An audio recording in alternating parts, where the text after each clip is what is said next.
Brethren, you know, we're here, of course, on a day that marks sort of a milestone in terms of the way mankind counts time, the Western world. We've entered a new year, and of course there's something about the fact of a calendar changeover. Where no longer on your checks will you write 19 something or other. Just think about it. I mean, for 100 years, people have been, every time they dated a letter or a check, for 100 years, everybody's been writing 19, whatever it was. Now, for the first time in 100 years, a new date is being written, 2000. Now, as Mr. Smith pointed out, technically this is really not the first year of the new century. It is the last year of, what do we call this century? The 20th century. Century is those last two zeros. See, the first century is a 1 followed by two zeros. You start with 1 and count up to 100. That's 100 years. You can't. If you count up to 99, you don't have a century. See, so that's why it's always confusing a lot of times to people, because if you talk about the 18th century, you're not talking about the 1800s. You're talking about the 1700s. Because the 18th century was 1701 up to 1800. That's why it's called the 18th century, because it's 18 followed by the two zeros. So we are, in reality, the final year of the 20th century and the final year of the second millennium as mankind has counted time.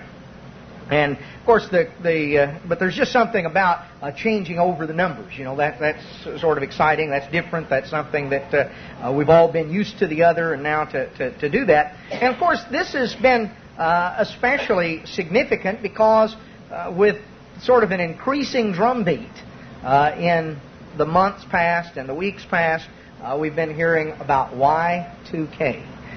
Now, you know, when you got up this morning, I presume you found that the lights were still on and the water was still running.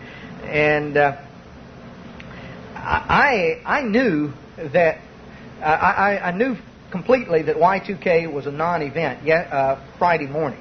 And the reason I knew that it was going to be a total non-event is because the year 2000 had already dawned in Asiatic Russia, and nothing happened. And probably the least prepared, the least Y2K compliant place on earth was the Russians. They couldn't get their act together, and Asiatic Russia was even worse than European Russia, and nothing happened. So that was a pretty good indication that not much was going to happen as things sort of went across. You know, that was one of the things that our government did. Nobody, they were all sort of hedging their bets. They didn't think anything was going to happen, but there'd been a talk.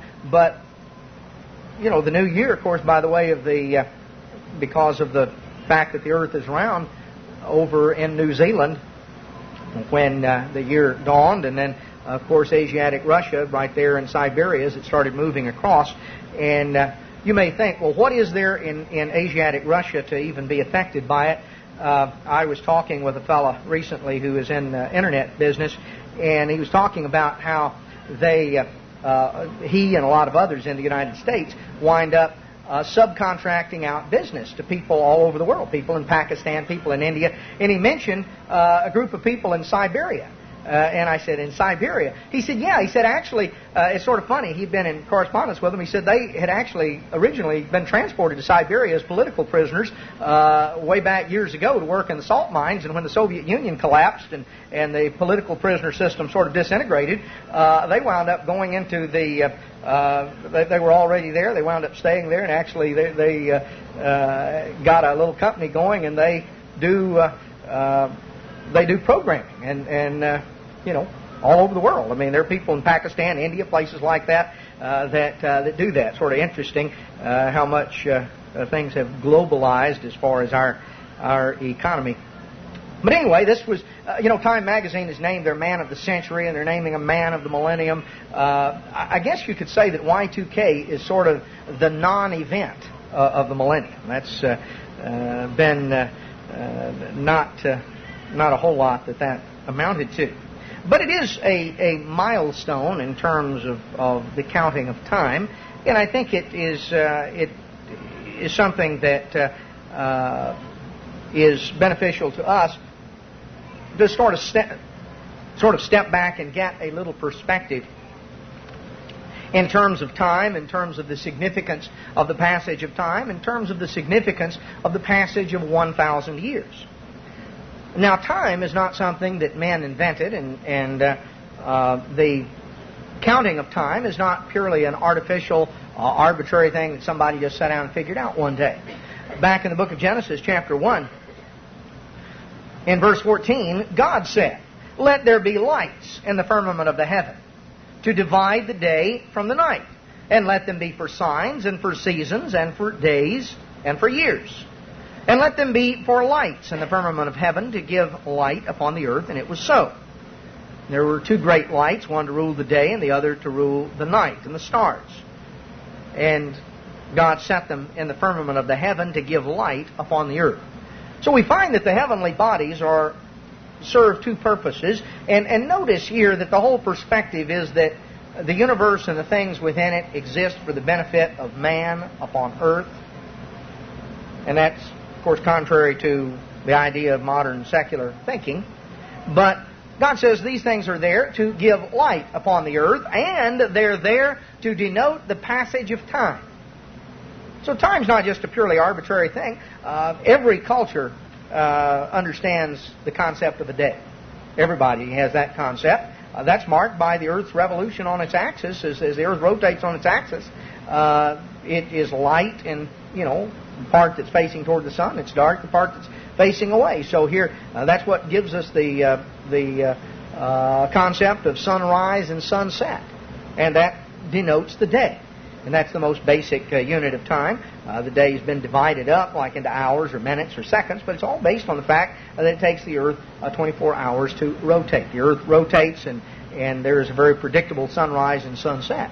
Now, in addition to the Earth rotating on its axis, of course, the Moon rotates around the Earth. And because of its relationship to the Earth in connection with the Sun, the Moon is seen as going through phases from our planet Earth.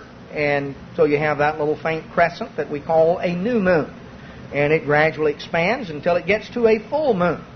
And every year, at the beginning of the Feast of Tabernacles, the opening night service of the Feast of Tabernacles, or you can go out after the evening after the Passover, the evening of the night to be much observed. You can look up in the sky and you will see a big full moon. So the moon goes through those phases, and it takes approximately 29 and a half days for the moon to go through the cycle of its phases. That's where our word month comes from. The English word month is derived from the word for moon. In the Hebrew language, in the Old Testament, wherever you see the word month, it's actually the word in the original is moon. And so it was the concept that there was a demarcation of time by the sunrise and sunset. There was another by the phases of the moon. There is also, of course, the fact that the Earth in itself rotates around the sun. And depending on the course of that runs about 365 and a fourth days, approximately. Not exactly, but that's what it works out to approximately. That gives us the length of the year. Now, you could say, well, why don't we make the year some other length? Well, that's fine. What you would find is that the seasons would gradually rotate out, and the Arabs, for instance, use a strictly lunar calendar. They don't take into... The Hebrew calendar was a lunar solar calendar. It took into consideration both the length of the moon and the length of the month and the length of the year, solar year. The Arabs, on the other hand, celebrate a purely lunar calendar, and the lunar calendar is about 10 or 11 days shorter. A lunar year is about 10 or 11 days shorter than a solar year, which means that in the Muslim world, they lose about 1 month every 3 years, and in the course of 1 month every 3 years. In 12 months, that's like 36 years. In 36 years, they rotate through, the winter moves all the way through through every month of the year and comes back around. Because you see, that's where the equinox and the solstice comes in terms of the seasons. So all of this is determined by the connection and the correlation of the heavenly bodies. Years and many centuries ago, people learned to calculate location from the stars, and sailors, many even centuries ago, were able to plot where they were and the location, because they would take readings on the location of the stars in connection with the time and where they were with the horizon. God set all of these things in motion. God introduced the concept of time for mankind. And He set it all into motion. And so we have the counting of time and the counting of years. Now, our modern system of counting this as the year 2000, there's nothing inherently biblical about that. That doesn't go back to some system that God set in motion. It's a purely human invention. Back in the 500s, which was the 6th century, there was a fellow by the name of Dionysius Exiguus, which is better translated into English. That was his name in Greek, because that was what he spoke. But in English, that just means Dennis the Little. So Little Dennis is the guy who invented a calendar that we now use, at least in not the calendar in terms of the months, but the calendar in terms of determining what year it is. You see, up until that time, the standard form in Europe was that everything was dated from the founding of the city of Rome. It was whatever year it was, not AD or BC, but AUE is the way it was abbreviated in Latin to represent the year of the city, the year of Rome. And there were other modes of calculation that were in use in Europe, but that was the most standardized form. That was one that everybody sort of used.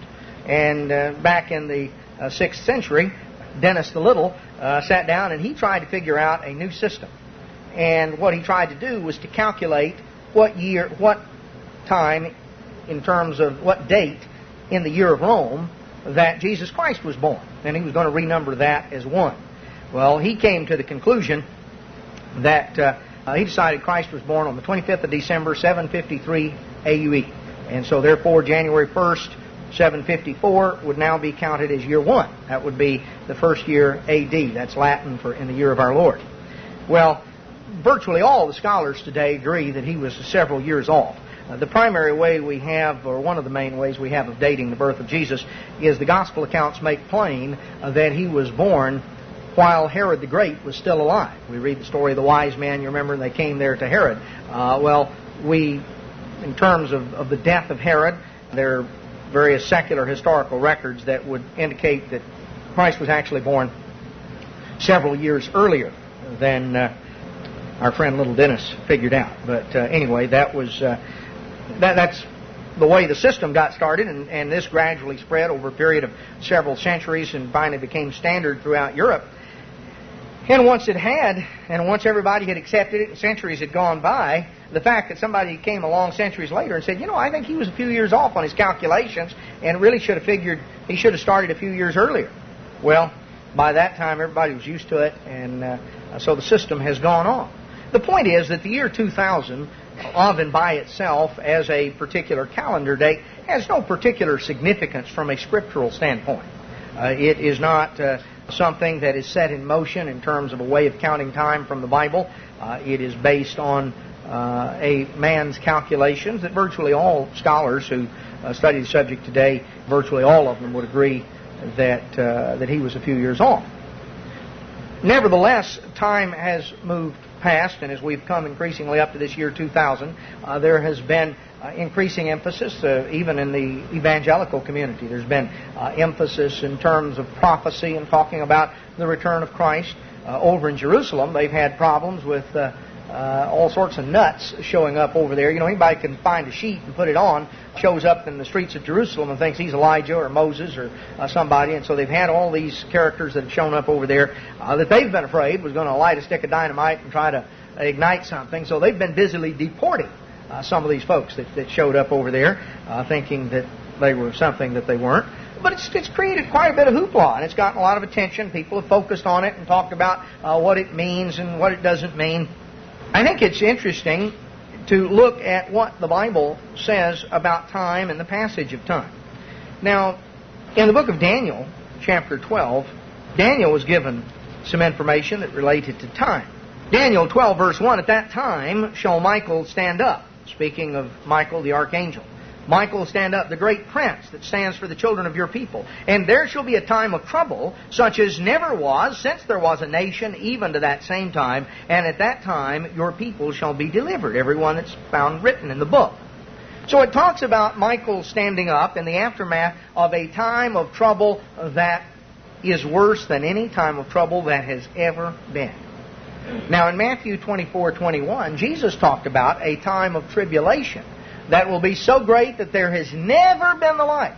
Clearly there can't be two times like that. There can't be two different times that are each worse than any other time that's ever been. The time Daniel is talking of here in Daniel 12:1 and the time that Jesus was speaking of in Matthew 24:21 were clearly the same time, a time of tremendous trouble.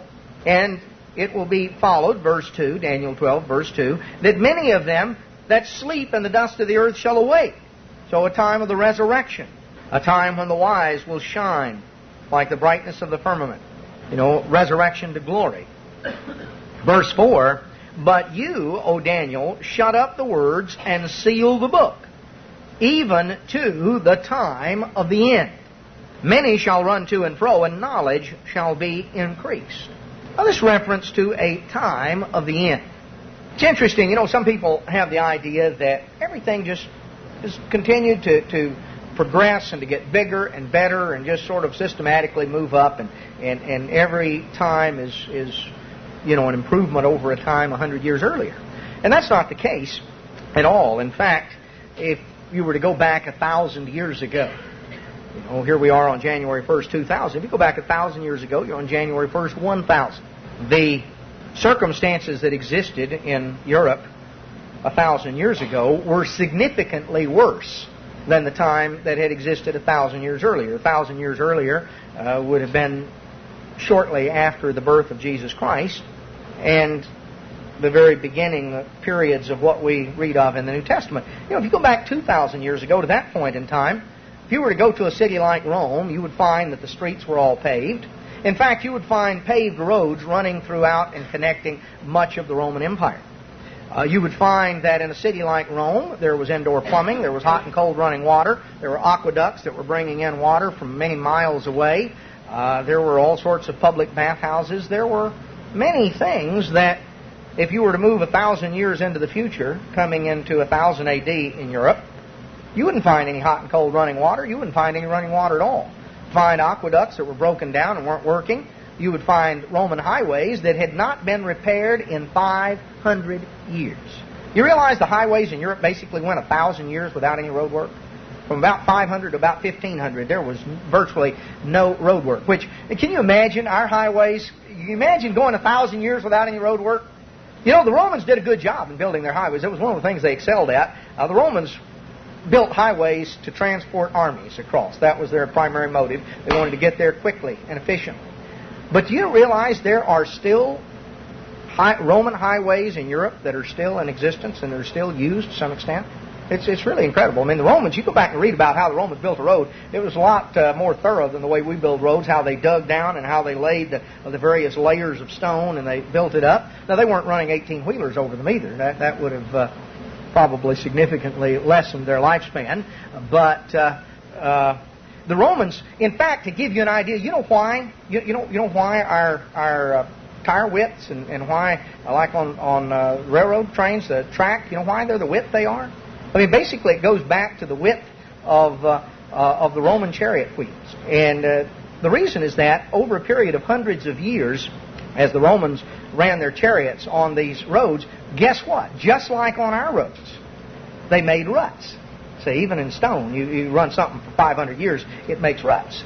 And so there was virtually no road work for hundreds of years. They used what bits of Roman road existed. And, of course, the easiest way to do it was to make sure your wheel width matched up with the ruts, because then you were, right in line. You could just go on down. And so that was that was basically what determined the width.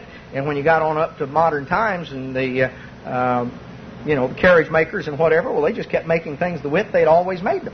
And it basically dated back to the way the Romans did it. But the point is that if you come back to a time 1,000 years ago, civilization had not gone up, it had gone down. 2,000 years ago, the majority of people certainly in the eastern portion of the Roman Empire, in areas like Palestine and in the Greek world, the majority of people were literate.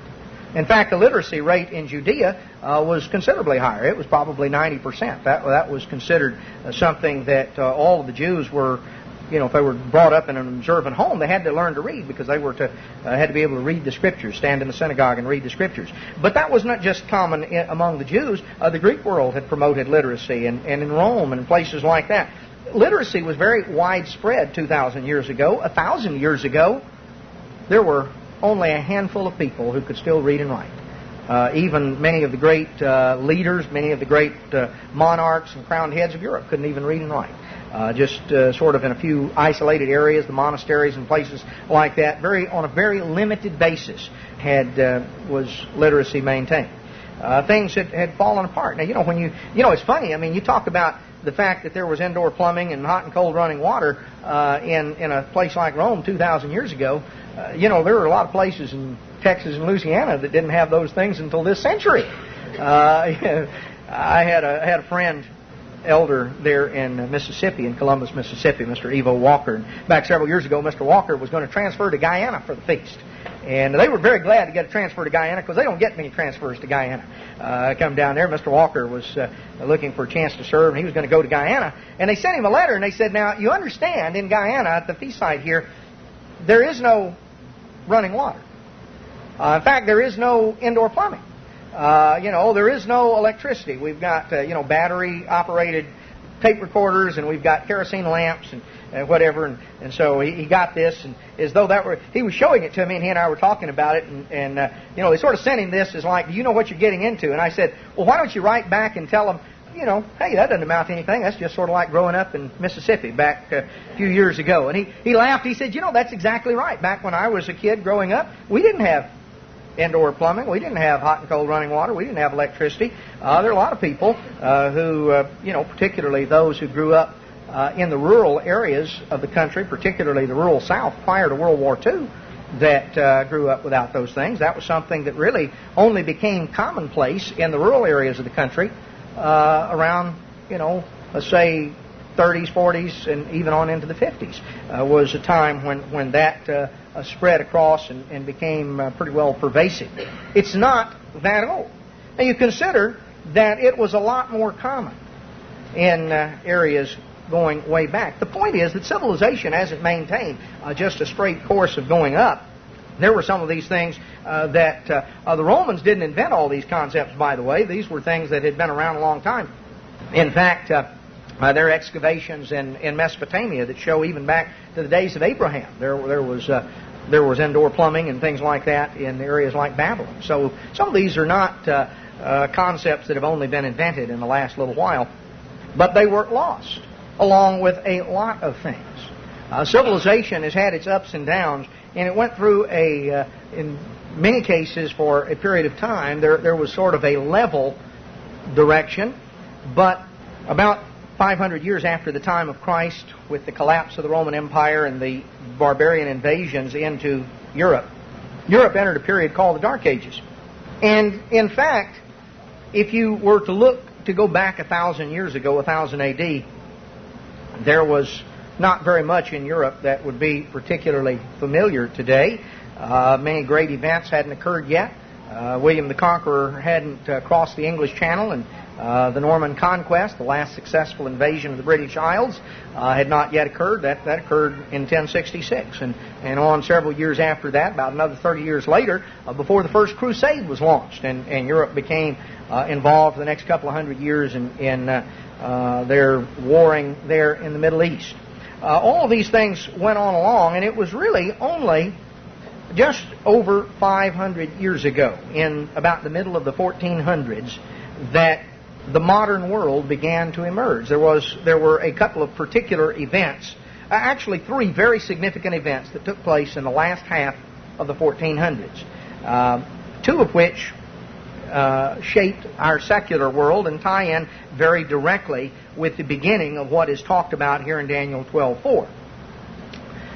Talks about many running to and fro and knowledge being increased. In the middle of the 1400s and 1450s, a man by the name of Gutenberg developed movable type, and the first book was printed. Up until that time, books had to be copied out by hand. First book that was printed was the Bible, and that began an explosion of knowledge that has grown incredibly down to our time. In the course of even 50 years from the time of Gutenberg, literacy on the European continent began to rise significantly. Books began to be printed by the thousands. Within a few years of Gutenberg, there were printing presses that were developing in all of the major centers in Europe. And books began to be printed by the thousands. And it was a remarkable time in terms of the increase of knowledge and the diffusion of knowledge. In the very end of the 1400s, 1492, one of the dates that we all learned years ago in American history, that's the date that Columbus, quote, discovered America. Now, in reality, Columbus was only the last in a long line of explorers that came to America, but there was something unique about Columbus' discovery. I guess you'd have to say the original discoverers of America were the Indians, right? They were the first ones that discovered it. They came over.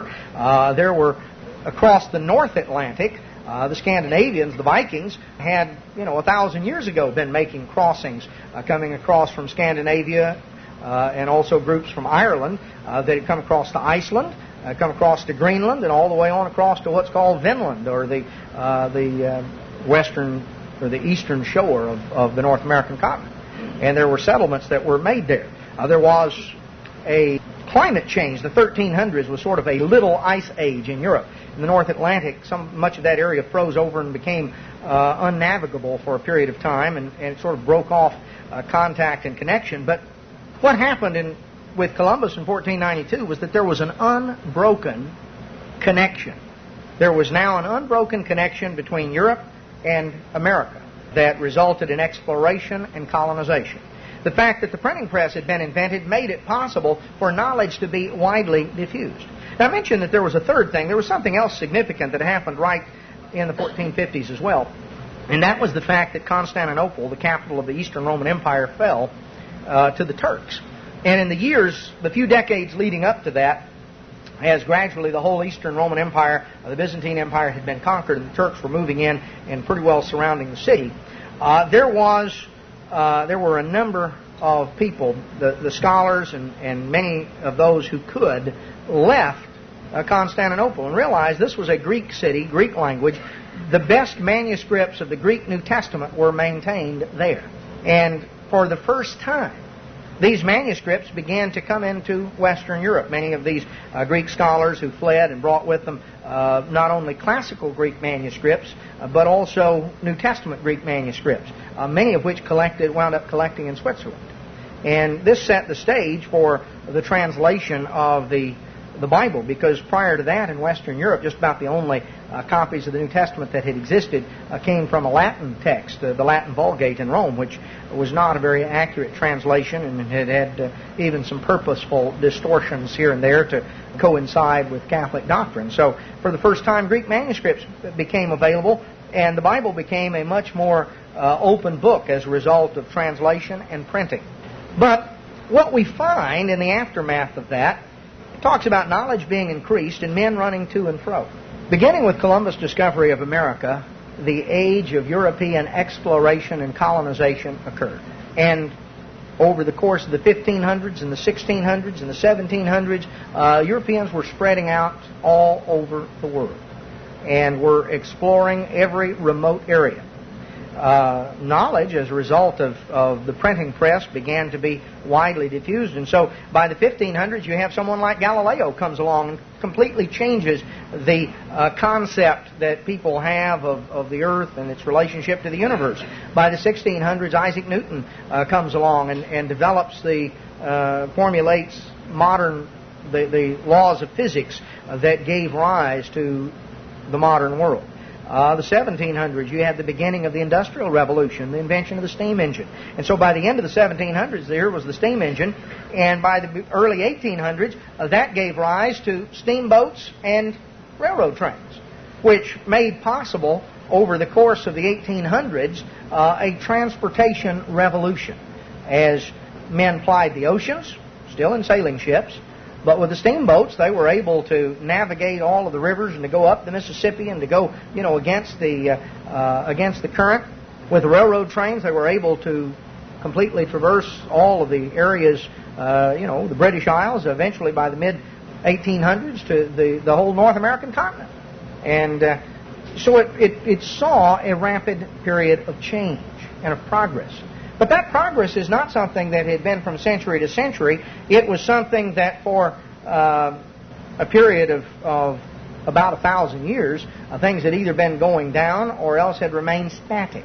And there was virtually no progress in any field during that period of from about 500 to 1500, or let's say the earlier 1400s. But there became a dramatic increase. And yet, even with that, this 20th century, with all of the progress, the beginnings of the Industrial Revolution, the wide diffusion of knowledge that was increasingly the case, this 20th century has been completely unique. Because if you go back to the beginning of the 20th century, you find that the overwhelming majority of people on this earth still lived on the land, still farmed, and they farmed in a way that was not noticeably different than their ancestors. They used hand tools and draft animals. If Abraham or Isaac or Jacob or King David had been suddenly resurrected in 1900 and put down in some rural area of the United States, they would have noticed differences, but the world would have been understandable. They would have noticed that the houses were built a little different, but when people wanted to get warm, they still built a fire out of wood. They would have noticed that maybe the carriages and the wagons were a little different, but when you wanted to move something, you hitched up an animal. And they would have noticed that when people worked in the fields, they used hand tools, they used hoes, they used various hand implements, or they used things that were hooked up to animals, pulled by animals. They would have been resurrected in a world that was understandable and comprehensible to them. They would have noticed changes. They would have noticed clothing styles were a little different. But they would have noticed that basically everything was made out of wood or out of metal or, from the skins of animals, leather, fur. It would have been made from fabric that was woven from plants growing in the field. They would have noticed that the world and the materials that were commonly used were understandable to them. There wouldn't have been any television, wouldn't have been any airplanes, any of the things that, any computers. They didn't worry about some Y2K glitch in 1900, and they hadn't had to worry about it for all of the centuries prior. The world that someone would have been resurrected into from 2,000 or 3,000 years earlier would have been understandable to them. Though there had been a great deal of technical progress, and if they'd been plopped down in the cities, they would have noticed more changes. But it would not have been the level of change that has occurred in just this century. There are people whose lifetime has encompassed every remarkable change that we talk about. The Wright brothers flew their first plane in 1903, first successful flight. You realize if you took one of these great big supersonic planes that we have today, that the length of the Wright brothers' flight wouldn't have even been from wingtip to wingtip.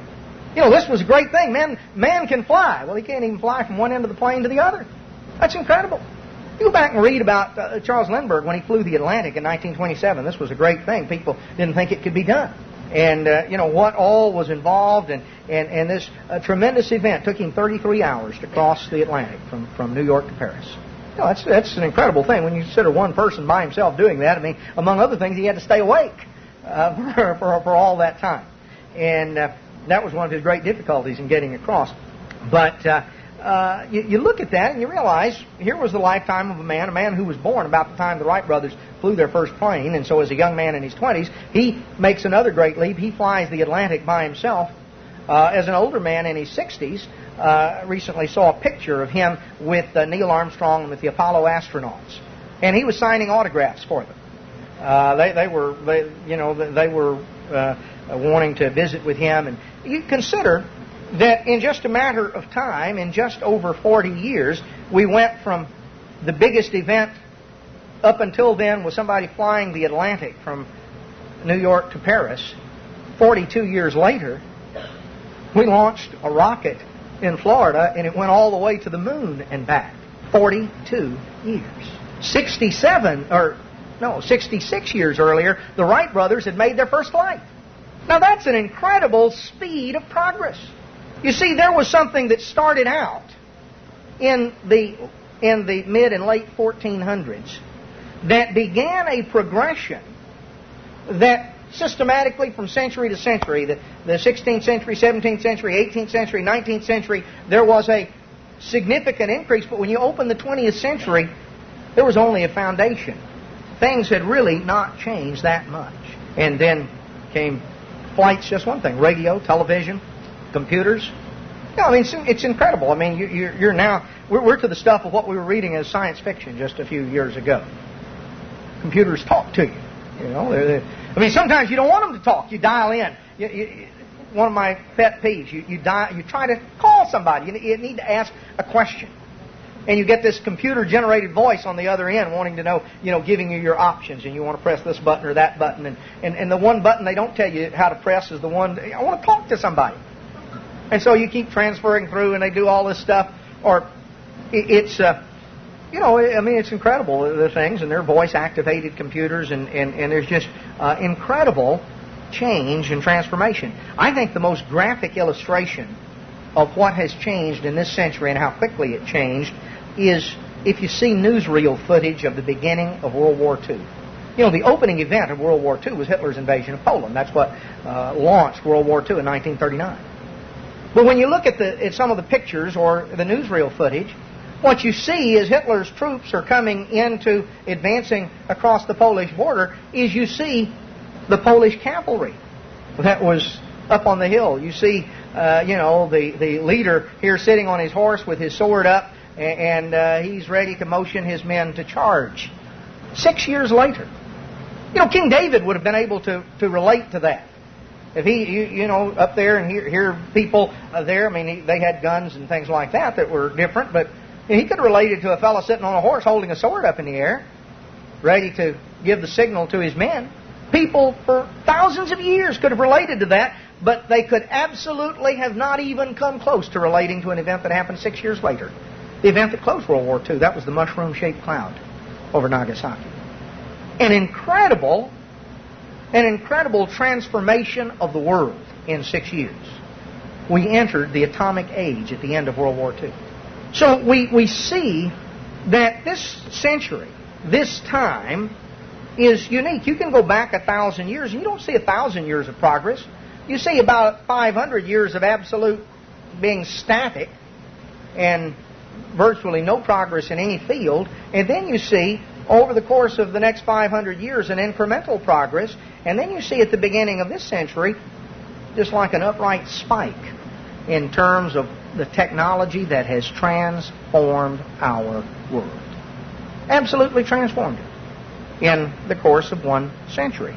Now, 2000 has come and 2000 will go. And I don't know about you, but I doubt most of you noticed much difference between January 1st, 2000 and December 31st, 1999. Not a whole lot of difference. Not a whole lot of difference between today and last Sabbath or Sabbath 1 year ago. Things go along, and that can also lead to an illusion. It's an illusion that the Apostle Peter wrote of in the book of 2 Peter.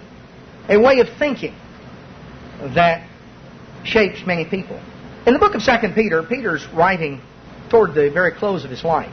He's writing about 35 years after the crucifixion, resurrection, and ascension into heaven of Jesus Christ.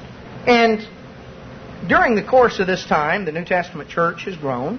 But as 35 years have gone by, there are people, many of the older members, people who had been converted back in the immediate aftermath of Christ's personal ministry. Many of these people were already dead or were in their latter years. There were significant numbers of the apostles that had already died, and much of the earliest New Testament church. Others who hadn't died were nevertheless now in a time where they were entering their later years. Peter is writing at what he knows is the close of his life. He mentions that in 2 Peter 1. In verse 12, he says, I will not be negligent to put you always in remembrance of these things, though you know them. I think it's fitting, as long as I'm in this tabernacle, to stir you up, put you in remembrance. I know that shortly I have to put off this my tabernacle, as the Lord Jesus showed me. Moreover, I will endeavor that you may be able, after my decease, to have these things always in remembrance. Peter was preparing a permanent record. This is the origin of the New Testament canon. There were two men that were responsible for it, Peter and John, as we'll see right here in 1 Peter or in 2 Peter 2. Peter says, all my life, I've been warning you and admonishing you on this. I know I'm not going to live much longer.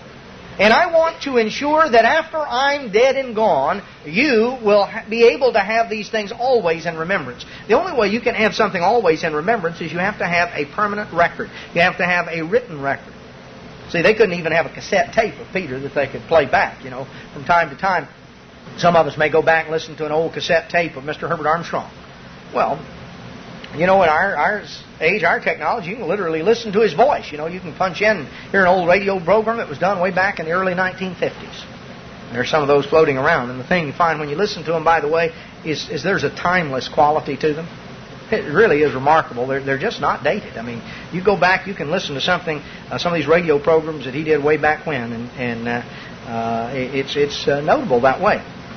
Peter didn't have the luxury of saying, well, look, I've got everything, I've got it all, got all my sermons on CD-ROM, and all you need to do is just plug it into your computer, right in. You can get the video or the audio. No, if he wanted to ensure that they would always have those things in remembrance, he had to write it down. He was responsible for putting together the first portion of the New Testament. Notice, he says, I'm going to endeavor that you may, after my decease, be able to have these things always in remembrance. Now, notice in verse 16, he switches pronouns. Verses 12, 13, 14, and 15, he uses first person singular. I will not be negligent. I think it meet. I must put off. I will endeavor. Beginning in verse 16, he switches pronouns, and now he's using first person plural. We, verse 16, we've not followed cunningly devised fables when we made known unto you the power and coming of our Lord Jesus Christ, but were eyewitnesses of His majesty. We received from God the Father honor and glory. A voice that came, saying, This is my beloved Son, in whom I'm well pleased. This voice which came from heaven, we heard when we were with Him in the holy mount. We have a more sure word of prophecy. We.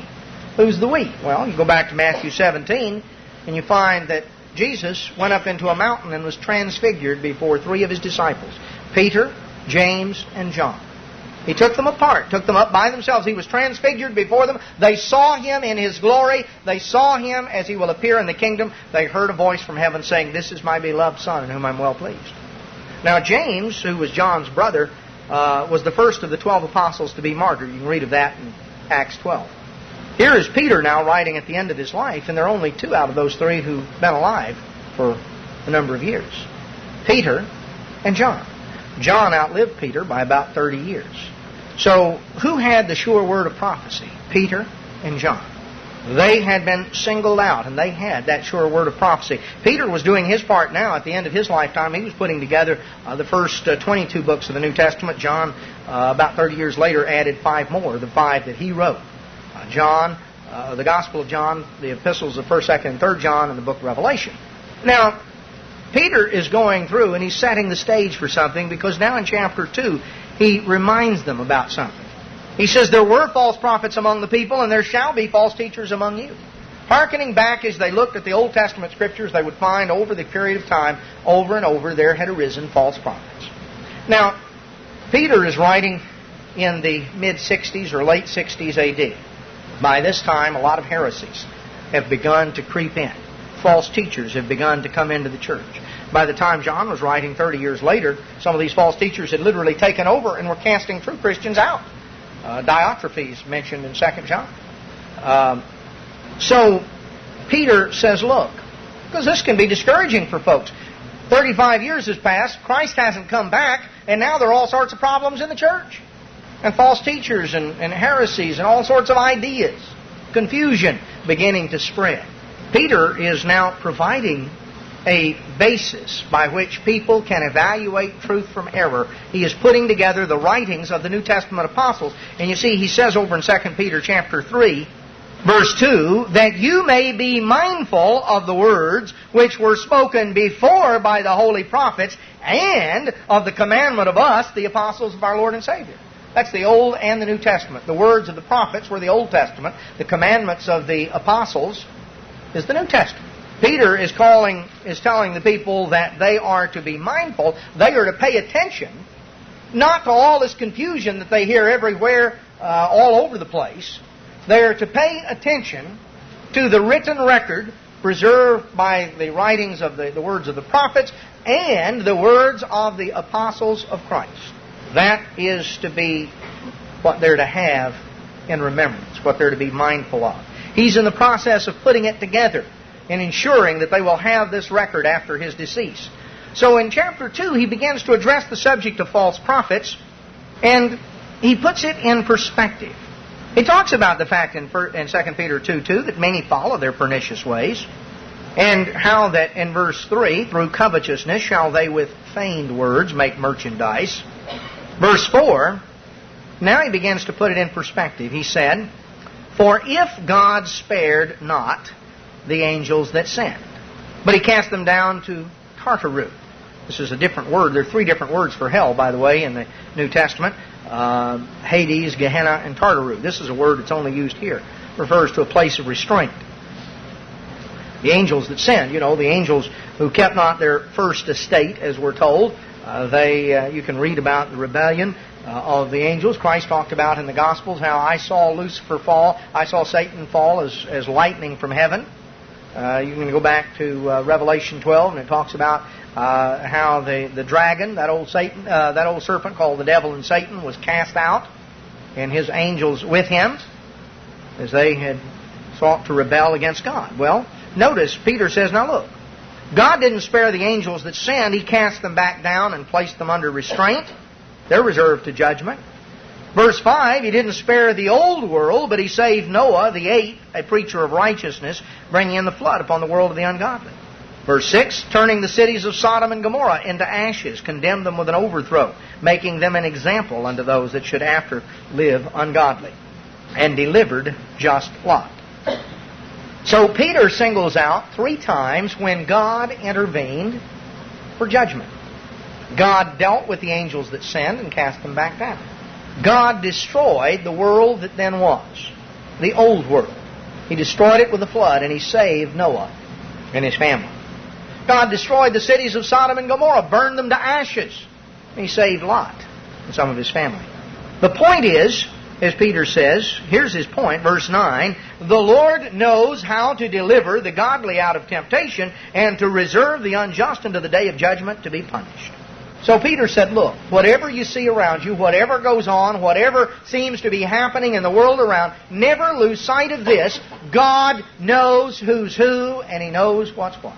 God knows who's doing what. No, nobody gets by with something. You don't put one over on God. You're not smart enough to sort of figure and finagle and do all sorts of things to sort of get around God's judgment. It's amazing people think that somehow by human effort they're going to protect themselves. I think one of the most classic examples of this was something that happened a number of years ago. This would have been, I think, back in the very late 70s, or back in the late 70s. There was actually, this is true, there was a family in the United States, and they were read up on all this stuff, and they were afraid of nuclear war, and they were afraid of all these things, and they looked at all the unrest and the instability in the world. And they said, look, we're going to move to a place that will be so far off the beaten track that no war will come near us. If there's a nuclear war, it's going to primarily involve the northern hemisphere. So we're going to go to the southern hemisphere. We're going to find a place that is so far off the beaten track there is no chance of a war coming near us. Whatever happens, the rest of the world.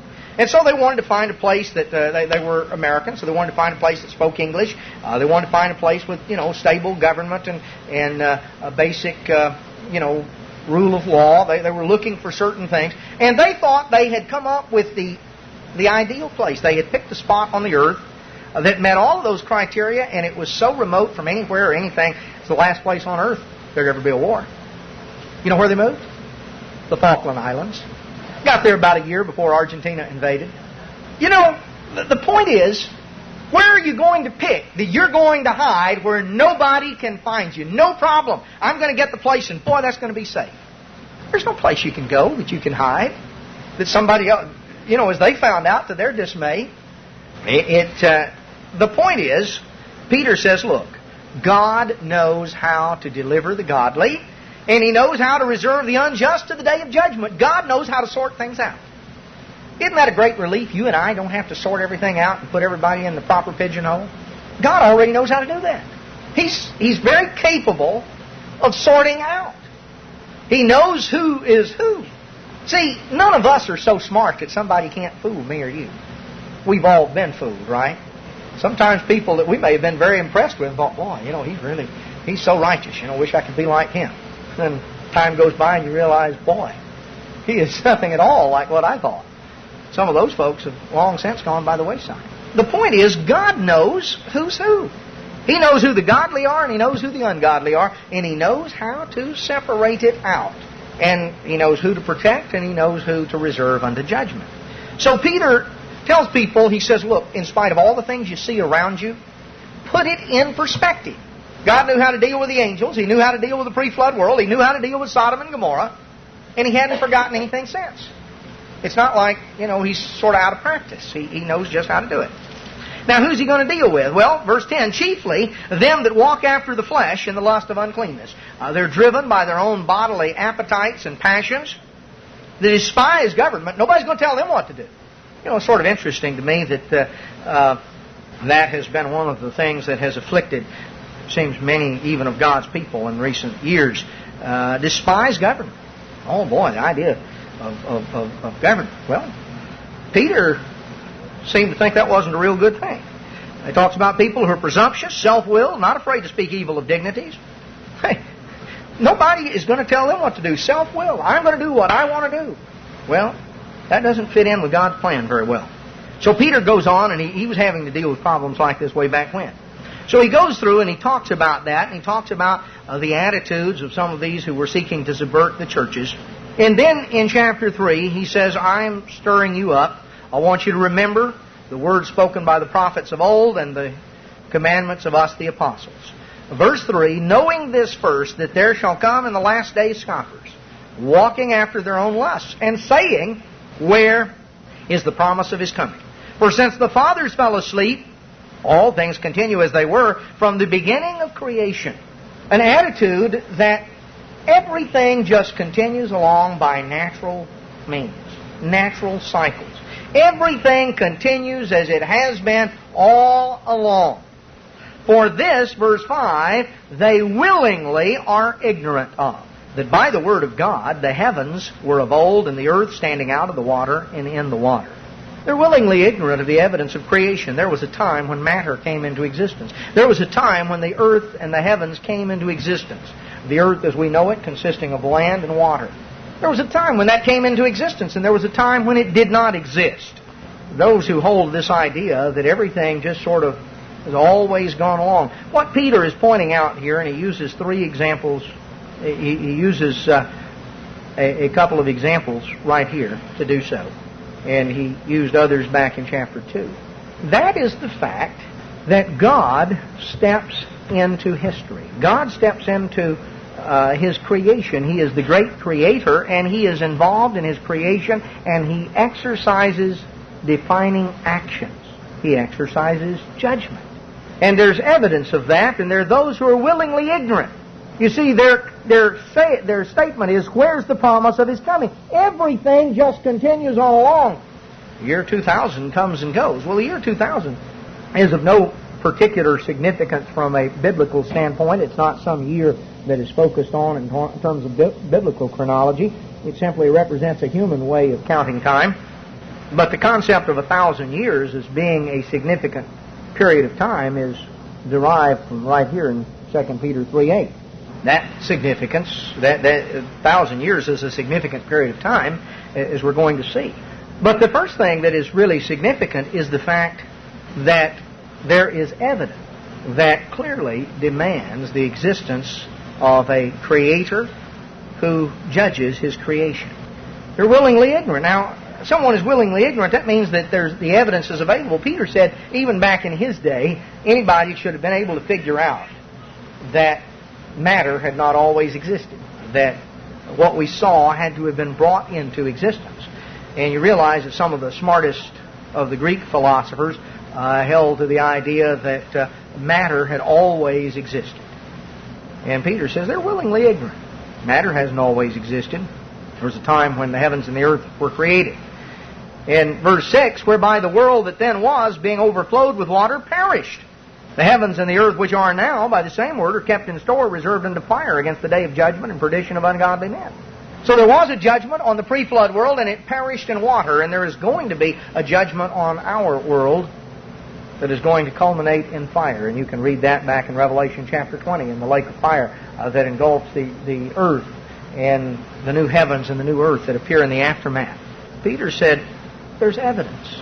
Evidence that demands a verdict. Evidence of a creator. Evidence of one who has intervened and stepped into his creation. Evidence of the flood in the very ground beneath our feet. There's evidence, but you see, people like to cling to this idea that everything has just continued on without interruption. All things continue as they were. Science even has a name for that doctrine. It's called uniformitarianism. That means things have just continued uniformly and just been very gradual changes. Peter says there have been catastrophic things. Catastrophic events as a result of the judgment of God, and those things are a prelude to a coming catastrophic event that will represent the judgment of God, because just as God has judged the world in the past, He will judge the world in the future. But then He went on to tell them in verse 8, Beloved, be not ignorant of this one thing, that one day is with the Lord as 1,000 years, and 1,000 years as one day. The Lord is not slack concerning His promises, as some men count slackness, but is long-suffering to us. We're not willing that any should perish, but that all should come to repentance. God is not careless. He's not indifferent. Rather, He's right on schedule. The angel, or Jesus told the apostles who were gathered around Him on the Mount of Olives, when they inquired about the time, He says, the Father has reserved the times and the seasons into His own power. God has a time plan and a time schedule. Peter now reveals that in God's time plan, one day is like 1,000 years. When you go back to Genesis 1, we find the introduction of the 7-day week. When the Ten Commandments were given, were thundered by God's voice from Mount Sinai, described in Exodus 20. And God said, remember the Sabbath and keep it holy.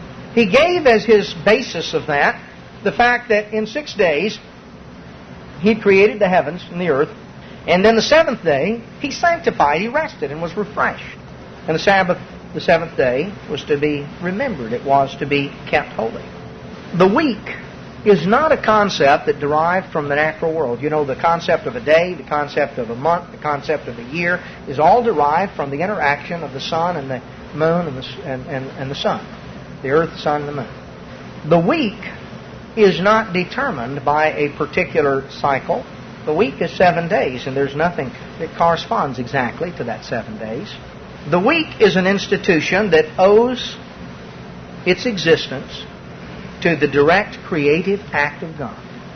It is something that God established as recorded in Genesis 1, and the remembrance of that has been preserved generation by generation.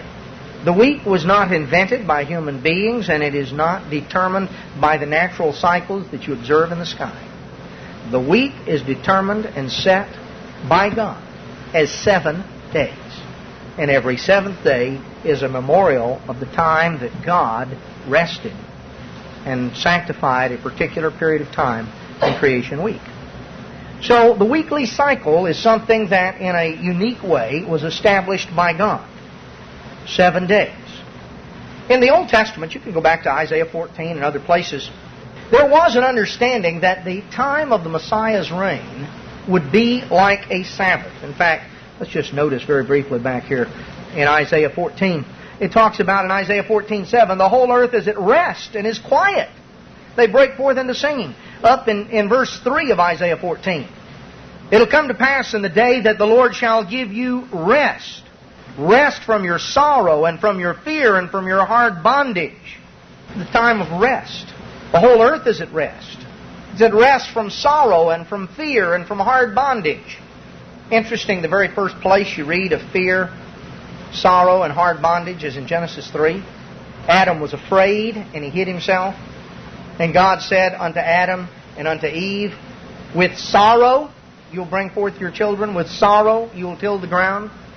And He told them about how that with hard labor, He says, by the sweat of your brow, you will, eat your bread, you'll eke out a living. Thorns and thistles will come up and block the way. The Jews understood from ancient times that the time of the Messiah's reign was like a Sabbath. It was a time of rest. It was a time when the earth would be at rest. It was a time when there would be rest from sorrow and fear and hard bondage. It was a time when the whole earth would be at rest and would break forth into singing. The time of the Messiah's reign. But it wasn't until the final revelation given through the Apostle John, recorded in Revelation 20, that it was clearly defined that the time of the Messiah's reign was a 1,000-year period. You don't read that until you get to Revelation 20, but Peter set the stage. You see, for 30 years, 2 Peter was the capstone of the New Testament. It was the capstone of the New Testament for the whole second generation of Christians. It was not until John's day, until the mid-90s, when the book of Revelation was written, which serves as the capstone for the whole Bible. Peter, now writing at a time when the first generation is dying and the second generation is coming to leadership position, Peter is writing and saying, look, don't think God is careless, don't think God's forgotten, don't think somehow God's not going to do it. God is right on schedule. He's not slack concerning His promises, but you have to understand that He has a time plan, and in that time plan, a day is like 1,000 years. Oh, okay. Well, that begins to put things together. You see, God has a time plan. That 7,000 years He's reserved to Himself. That's a Sabbath, a time when the earth is at rest. It's preceded, though, by 6 1,000-year days that man is free to pursue his own endeavors.